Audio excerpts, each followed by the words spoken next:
Presenting. Presenting is a signal to your audience or to your judge that you're starting and finishing. It's really important in gymnastics. You see it a lot in competitions or displays.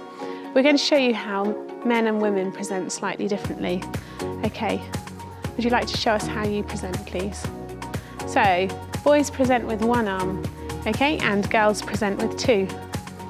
Now I like the traditional style of presenting. Let's see it again.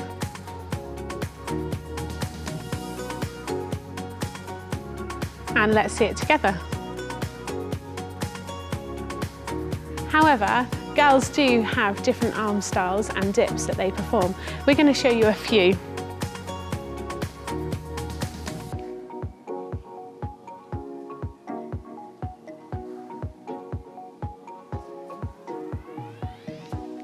However, I do particularly like our traditional style of presenting. I'm going to get both of them to show you again at the same time.